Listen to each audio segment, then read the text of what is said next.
Hello Math Wizards! Now we are on the last episode of our lessons in quadratic function, and we will be dealing with problem solving involving quadratic function. Number 1.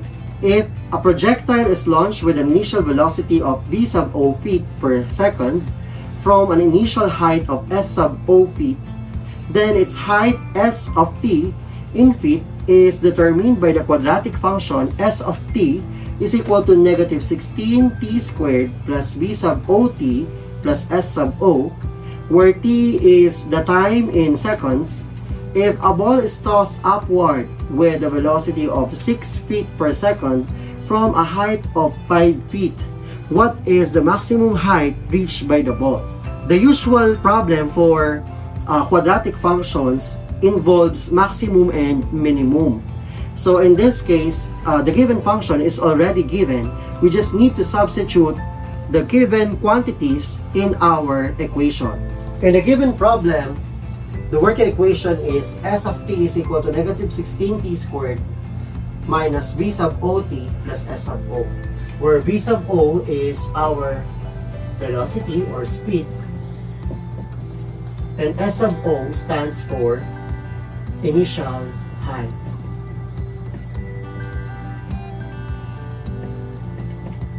So based on the problem, 64 feet per second is our velocity and 5 feet is our initial height. We just need to substitute the given quantities in our working equation. So 64 t plus 5. So as what you can see, we just need to substitute the given quantities, and later on, we will solve for the unknown maximum height reached by the object thrown upward. Okay, since from the problem, we have read the word maximum, we will be identifying the value of, okay, since we will be dealing with the maximum value, based on the problem, we will be having the maximum height reached by the object. In this case, s of t is the height reached by the object, and t will be time in seconds. So in this case, s of t, or the value of y in our quadratic function, so k is the maximum height, and h is the maximum time. So since we will be dealing with the height, we will be identifying the value of k, and k is 4ac minus b squared over 4a. In our equation, s of t is equal to negative 16t squared minus 64t plus 5. Let's identify the value of a, which is negative 16. b is negative 64, and c is equal to 5. Let us substitute k is equal to 4 times negative 16 minus 5 minus negative 64 raised to 2 all over 4 times negative 16. So let us continue. K is equal to 4 times negative 16 times 5. K will be equal to negative 320 minus 4096 over negative 64. So K is equal to negative 3776 over negative 64. And K is equal to 59. The maximum height reached by the object thrown upward is 59 feet. If a soccer ball is kicked straight up with an initial velocity of 32 feet per second, then its height above the earth is a function of time given by s of t is equal to negative 16t squared plus 32t. What is the maximum height reached by this ball? Okay, in the given problem, the initial function given to us is s of t is equal to negative 16t squared minus 32t. So In this case, we need to identify the maximum height. Based on the problem, we already know that S of t stands for the height reached of an object thrown upward. And t is time in seconds.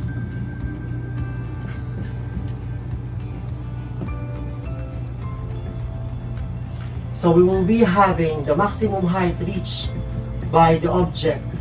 So you will be having negative 16t squared minus 32t. So since it is a maximum height, S of t, so we will be dealing with k. So k is equal to 4ac minus b squared over 4a. Substituting the values of a, b, and c, so a is negative 16, b is equal to negative 32, and c is equal to 0. So substitute, k is equal to 4 times negative 16 times 0 minus negative 32 squared all over 4 times negative 16. In this case, k is equal to 4 times negative 16 times 0 is 0 minus 32 squared all over negative 4 times 16 times negative 16. Okay, so we will be having negative 32 times 32 all over negative of 4 times 16.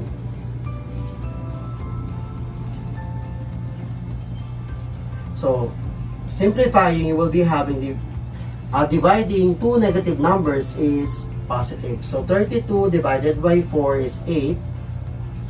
32 divided by 16 is 2. So you will be having k is equal to 16. The maximum height reached by the ball is 16 feet. What if we need to get the time when the object reached its maximum height? So in this case, since we will be involving time, it means that you will be identifying the value of h. So h is equal to negative b over 2a. So a is equal to negative 16 and b is equal to 32. So h is equal to negative 32 all over 2 times negative 16. In this case, h is equal to negative 32 all over 2 times 16 is negative 32. So you will be having 1 second. So at 1 second, it will reach the maximum height. Be mindful of the word will make. The keyword will make will tell you you are looking for the value of h. ACME Manufacturing $C per hour to operate its golf ball division. An analyst has determined that C is related to the number of golf balls produced per hour x. By the equation, C is equal to 0.009x squared minus 1.8x plus 100. What number of balls per hour should ACME produce to minimize the cost per hour of manufacturing these golf balls? So based on the problem, we'll be having the working equation or the model, which is C is equal to 0.009x squared minus 1.8x plus 100. X stands for the number of balls and C stands for the cost. In this case, we need to minimize the number of, we need to identify the number of golf balls in order to attain the least number of costs for the company. So in this case, X here is H in our vertex. So we will be having H is equal to negative B over 2A.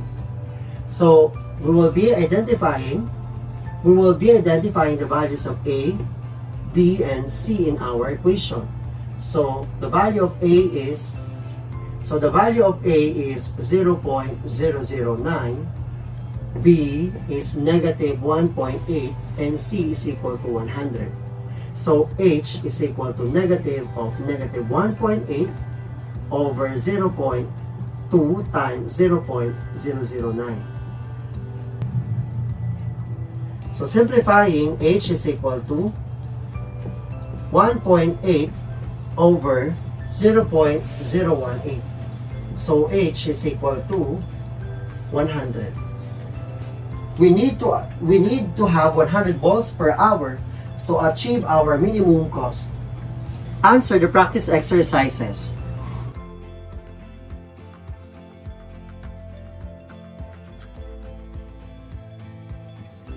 Like, share, and comment your suggestions on the comment box below, and don't forget to subscribe. To get notified with our latest videos, just click the notification bell.